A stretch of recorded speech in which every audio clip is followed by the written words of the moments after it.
चलिए जी, बात करेंगे India versus South Africa first test match day 2 की।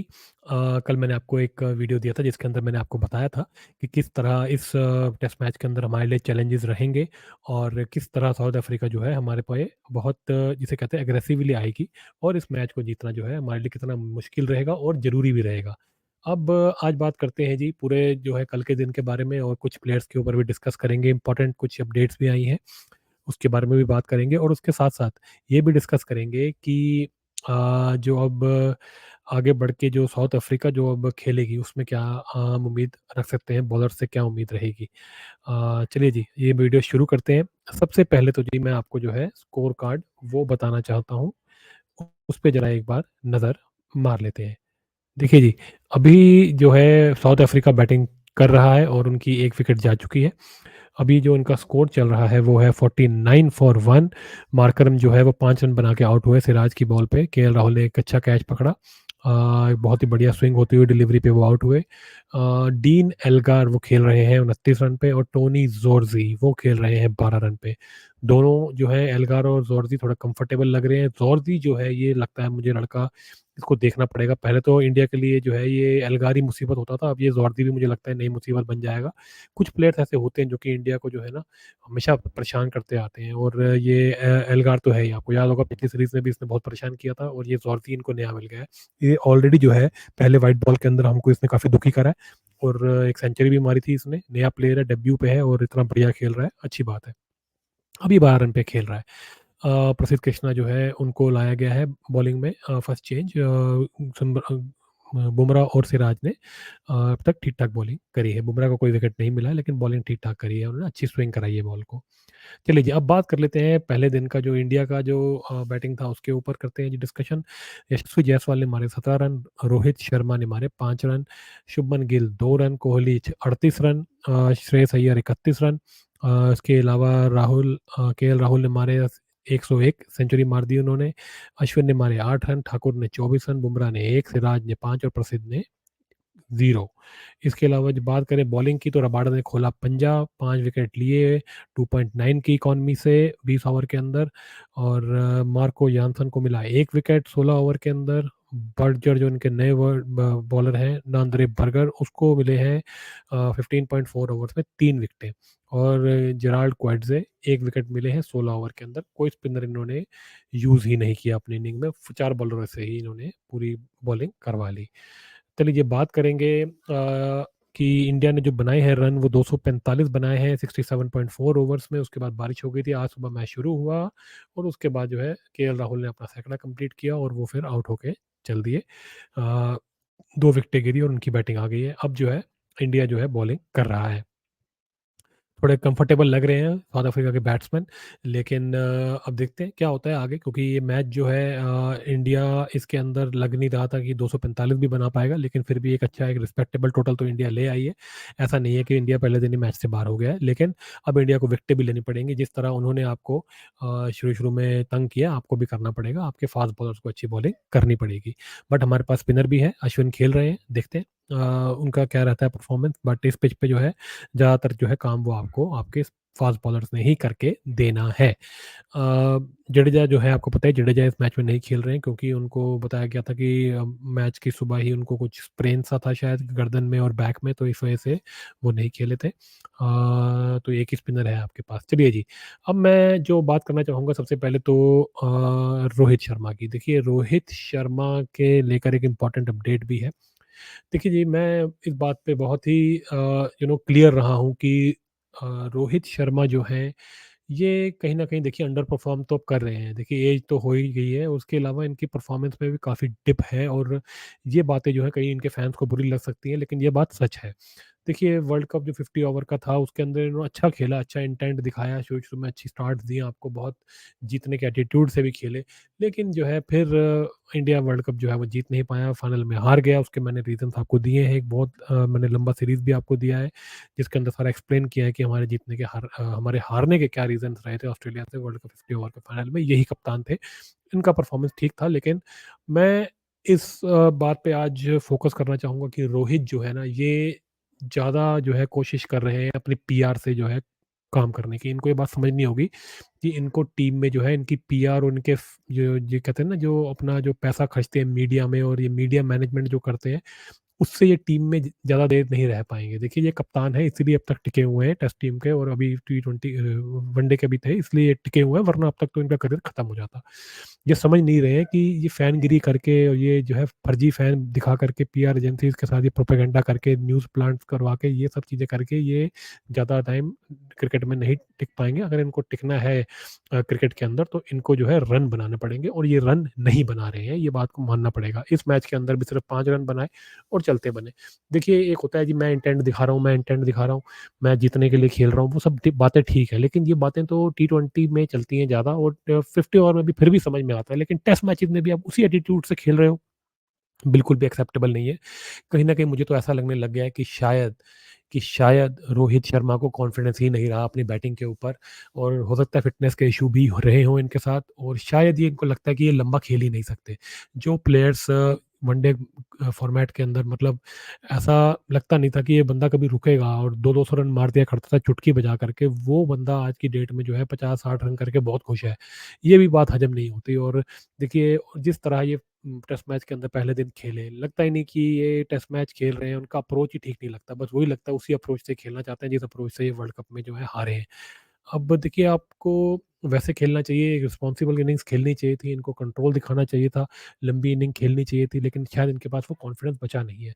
लेकिन अब इनकी बात करते हैं ये पीआर में क्या चल रहा है। देखिए जी, बाहर जो कहानी चल रही है वो यही है कि देखो, लोग तो नहीं चाहते कि ये 50 ओवर का वर्ल्ड कप खेले, ना, सॉरी माफ़ कीजिएगा, टी20 का जो वर्ल्ड कप आ रहा है 2024 में जून में, ना वो ना खेले। और मैं तो ये चाहता हूँ कि ना ही सिर्फ रोहित शर्मा बल्कि विराट कोहली और केएल राहुल भी नहीं खेलने चाहिए। ये सिर्फ जो नए बच्चे हैं उनका फॉर्मेट है और उन्हीं को दे देना चाहिए, चाहे हम हार जाएँ। ये भी तो हरवा ही रहे हैं।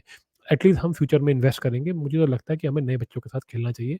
अब देखिए, इन लोगों के पास कोई ऑप्शन नहीं बचा। टेस्ट तो ये वर्ल्ड टेस्ट चैंपियनशिप भी हार चुके हैं, इसमें भी 2 बार हार चुके हैं, कुछ जीते नहीं हैं। अब वो दूर है, इमीडिएटली टी20 का वर्ल्ड कप है, वो भी अमेरिका में है, और न्यू वेस्ट वेस्ट इंडीज़ और अमेरिका में है। वो बड़ा एक्साइटिंग वर्ल्ड कप है, क्योंकि उसके अंदर बड़े, जिसे कहते हैं ना, पूरा इंटरनेशनल एक एक्सपोज़र शायद मिल जाएगा क्रिकेट को, और बहुत बड़े-बड़े, जिसे कहते हैं, नाम वहाँ बन सकते हैं, इसलिए ये लोग वहाँ खेलना चाहते हैं, लेकिन ये लोग डिज़र्व तो करते नहीं हैं, साफ़ बात है।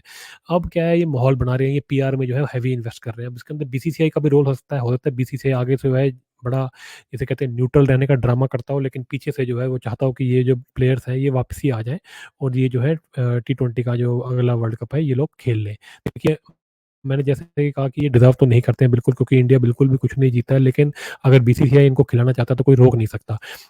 अब माहौल कैसा बन रहा है मैं आपको बताता हूँ। आईपीएल के अंदर जो है आप समझ सकते हैं क्या हो रहा है, पूरी तरीके से पॉलिटिक्स चल रही है। वहाँ मुंबई इंडियंस के जो कैप्टन है रोहित शर्मा, आपको पता ही है, उनको हटा दिया गया है और उनकी जगह ट्रेड करके लाया गया है हार्दिक पांड्या को, उनको कप्तान बना दिया गया है। बाहर जो है रोहित शर्मा के जो फर्जी फैन्स हैं, जो पीआर एजेंसीज़ हैं, ये शोर मचा रही हैं कि ये धोखा-धोखा, रोहित को छोड़ देना चाहिए, ये है, वो है, इमोशनल वाली बातें कर रहे हैं, लोगों को इमोशनल करने की कोशिश कर रहे हैं। लेकिन रोहित ने अब तक तो छोड़ी नहीं है, और मुझे पूरा विश्वास है ये नहीं छोड़ेगा। मुंबई इंडियंस को ये कभी भी नहीं छोड़ेंगे। भैया, अंबानी साहब के पास जो-जो फ़ायदे मिल रहे हैं उसको कौन छोड़ेगा? मुझे नहीं लगता ये छोड़ेगा। छोड़ेगा तो मैं बहुत सरप्राइज़ होऊँगा। लेकिन बाहर बैठे जो इनके फैन्स हैं ये ड्रामेबाज़ी कर रहे हैं, लोगों को इमोशनल करने की कोशिश कर रहे हैं। मुंबई इंडियंस को जो है अनफ़ॉलो करो, ये वो ट्रेंड चलाने की कोशिश कर रहे हैं। इसलिए मुंबई इंडियंस जो है वो भी पॉलिटिक्स में लग गया है। वो भी, ये जो उसका मैनेजमेंट है वो शायद ये कोशिश कर रहा है कि हार्दिक पांड्या को एक झटके में आईपीएल ना खिलाया जाए। उससे पहले कुछ मैचेस जो हैं रोहित शर्मा को वो जो है कैप्टेंसी करा दी जाए, ये बोल करके कि हार्दिक पांड्या अभी फिट नहीं है, और उसके बाद हार्दिक पांड्या को फुल टाइम कैप्टेंसी दे दी जाए। देनी तो देखिए उनको है ही कैप्टेंसी। अब देखिए, इनका जो है रोहित शर्मा का इनका टाइम जो है अब ऐसे ही चल रहा है, और उसके बाद इनका अब देखिए रिटायरमेंट का भी टाइम पास आता जा रहा है। तो ये सब तो होना ही है, लेकिन ये पूरा माहौल बनाने में लगे हुए हैं कि नहीं जी नहीं, इमोशनल करने की कोशिश कर रहे हैं। रोहित शर्मा खुद इस नौटंकी में खुद शामिल हो गए, जब उन्होंने एक खुद का इमोशनल वीडियो डाल दिया कि जी मैं 50 ओवर का वर्ल्ड कप हारने के बाद मैं ये था, मैं वो था, हमारे लिए ये वो इमोशनल वीडियो डाली, और बिल्कुल साफ पता चल रहा था कि पीआर एक्सरसाइज कर रहे हैं और ड्रामेबाजी लोगों से जो है एक इमोशनल कार्ड खेलने की कोशिश कर रहे हैं। अब सोचिए, अब आप क्रिकेटर हैं, आप क्रिकेटर जो है वो छोड़ करके आप फुल टाइम एक्टिंग बाजी में, ये पीआर बाजी में, ये न्यूज़ मेकिंग में, ये मीडिया में पैसे खिलाने के काम में लग जाएँगे, तो आप क्या खेलेंगे? आप तो वैसे ही डिज़र्व नहीं करते। मेरे हिसाब से तो रोहित शर्मा इतनी गलत काम में उतर गए हैं कि ये तो वैसे ही अपनी जगह डिज़र्व नहीं करते, जिस तरह की हरकतें ये कर रहे हैं पीआर के साथ। अब इस मैच के अंदर भी आप देख लीजिए, हाँ, अब जल्दी आउट हो चुके हैं। करना चाहिए था, टिकना चाहिए था, दिखाना चाहिए था रेज़िलियंस, पूरा मैच खेलना चाहिए था। भैया क्यों नहीं खेले आप? क्यों लंबी इनिंग्स आपसे नहीं खेली जाती? तो आप बाहर बैठिए ना। अब आप फिर नहीं है तो आप रिटायरमेंट लेके बाहर जाइए। नहीं जी इमोशनल करना है, ओहो! इनके फैन्स बाहर छातियाँ पीट रहे हैं, ये वो। भैया मुंबई इंडियंस ने बिल्कुल प्रैक्टिकल डिसीजन लिया है, इनकी परफॉर्मेंस भी नहीं है टी20 के अंदर, इसलिए उसने इनको बिठा दिया है। और उसके अलावा आप जो है इंडियन टीम में भी देखिए जी अगर ये ऐसे ही परफॉर्म करते रहेंगे, मुझे नहीं लगता इनको ज़्यादा समय तक कंटिन्यू करना चाहिए और इनको बिठा देना चाहिए टेस्ट टाइम से भी। मैं तो बिल्कुल भी खुश नहीं हूँ रोहित के परफॉर्मेंस से, ना ही उनके एटीट्यूड से जो वो जिस तरह की हरकतें कर रहे हैं। मुझे लगता है ये आगे भी रन नहीं बनाएँगे क्योंकि ये ज़्यादा बिज़ी जो हैं अब पीआर में लगे हुए हैं। अब बात कर लेते हैं शुभमन गिल की। शुभमन गिल का भी कुछ मिलता-जुलता हिसाब-किताब है। ये जो है ये जिसे कहते हैं प्रिंस है जी, प्रिंस है। ये बिना कुछ किए ही सुपरस्टार बना दिया है इसको, उसको राई के पहाड़ पे चढ़ा दिया है। इसने किया बहुत कम अचीव है। ये लड़का जो है वर्ल्ड कप फाइनल में भी हारा, वर्ल्ड टेस्ट चैंपियनशिप में 2 बार फेल हुआ। उसके बाद ये लड़का जो है अंडर अचीव ही करता आ रहा है। लेकिन बहुत टैलेंट है, ये बोल-बोल के उसको सर पे चढ़ाया हुआ जैसे यही सुपरस्टार है। भैया ये विराट कोहली थोड़ी है तुम्हारा। विराट कोहली तो इसकी उम्र में आकर के क्या-क्या कर रहा था। जब उसका करियर शुरू हुआ था उसने कितनी सेंचुरियाँ मार ली थी और वो कितने मैच जिताता था, ये क्या करता है? तो इसको ये बात समझनी चाहिए कि ये बॉलीवुड की लड़कियों के पीछे भागने से जो है और जो है न्यूज़ में बने रहने से या प्रिंस कहलाने से, पीआर एजेंसीज़ के साथ वो करने से कुछ नहीं होने वाला। आपको परफ़ॉर्म करना पड़ेगा और जिस तरह की ये इर्रेस्पॉन्सिबल इनिंग्स खेल रहा है, ये इसका ज़्यादा करियर चलेगा नहीं अगर ऐसे ही खेलता रहा तो। तो शुभमन गिल को समझना पड़ेगा कि पॉलिटिक्स जो है ना क्रिकेट के अंदर, वो मुझे लगता है विराट कोहली, रोहित शर्मा, केएल राहुल के साथ जो है ये आधी रह जाएगी। अब उससे ज़्यादा पॉलिटिक्स नहीं हो सकती। जो ज़्यादा पॉलिटिक्स खेलेगा, वो जल्दी बाहर होगा। परफ़ॉर्मेंस ही आगे चलने वाली है। ये देश चेंज हो रहा है और देश जो है परफ़ॉर्मेंस माँगता है। विराट कोहली तो बहुत अच्छी इनिंग खेल रहे थे, उन्होंने सँभाल भी लिया था, लेकिन उनको एक बहुत बढ़िया बॉल पड़ गई, वो आउट हो गए। ज़्यादा नहीं कहना चाहूँगा, लेकिन विराट कोहली एक एक्सेप्शनल प्लेयर है। ठीक है, उनकी पॉलिटिक्स एक अलग चलती है, वो भी पीआर एजेंसीज़ में बहुत हेवी रहते हैं, लेकिन उनकी परफॉर्मेंसेज़ भी हैं। तो वो एक एक्सेप्शनल प्लेयर है, उनका केस तो अलग ही है और मैं तो उनको सपोर्ट करता हूँ कि उनको तो खेलना चाहिए टेस्ट मैचेज़ के अंदर। हाँ, टी20 में मैं नहीं उनको सपोर्ट करता, बाकी वनडे और टेस्ट मैचेज़ में तो वो अच्छा कर ही रहे हैं। लेकिन ये है कि उनको अब थोड़ा क्रिकेट से जो बड़े बन चुके हैं, उनको नीचे उतारना पड़ेगा, तभी इंडिया जो है आगे जो है अच्छा जीत सकती है। अगर आप 50 ओवर में इनको सोच रहे हैं, वर्ल्ड टेस्ट चैंपियनशिप में सोच रहे हैं जीतने का। इनको जो है टीम के लिए खेलना पड़ेगा और कोच के हिसाब से खेलना पड़ेगा। अपने हिसाब से नहीं खेल सकते। उसके अलावा अभी बात करें श्रेयस अय्यर की, श्रेयस अय्यर बढ़िया खेल रहे हैं। इनको वही है इनके साथ कि ये अब परफ़ॉर्म तो कर रहे हैं, इनके स्कोर्स भी अच्छे हैं, लेकिन मुश्किल इनिंग्स इन्हें खेलनी पड़ेंगी। वर्ल्ड कप फाइनल के अंदर भी ये जो है नहीं चल पाए थे और जहाँ थोड़ा प्रेशर होता है, वहाँ कभी-कभी देखा गया कि ये फेल हो जाते हैं। इनको जो है प्रेशर सिचुएशन के अंदर बड़े सेमीफ़ाइनल, फाइनल में नॉकआउट गेम्स के अंदर इनको परफ़ॉर्म करना पड़ेगा और इनको इंडिया को मैचेज़ जिताने पड़ेंगे। ये देखिए मुझे लगता है ये बिल्कुल सेट हैं, अगर ये अच्छी परफ़ॉर्मेंस देते हैं, ये इंडिया के कप्तान भी परमानेंट बन सकते हैं। ऑल फॉर्मेट कप्तान भी बन सकते हैं, अगर ये अच्छा परफ़ॉर्म करते रहे, लेकिन इनको करना पड़ेगा, परफ़ॉर्मेंसें लगातार देनी पड़ेंगी।